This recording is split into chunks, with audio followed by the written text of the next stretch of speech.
Today, these lions thought they found an easy meal, but they had no idea they just made the biggest mistake of their lives. A young buffalo was separated from the herd, and the lions moved in for the kill.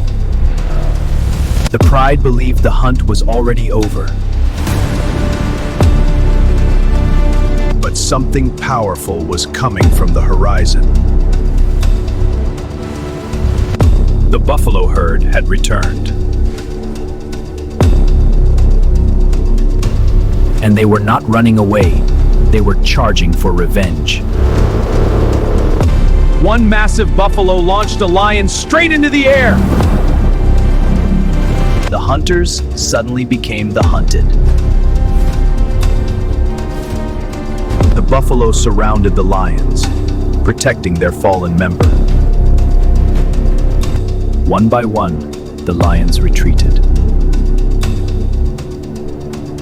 In the wild, one buffalo is prey, but a herd is unstoppable. Today, the lions learned a brutal lesson: never challenge the power of the herd. If you love real wild animal battles, subscribe to Animal Kingdom for more unbelievable wildlife stories.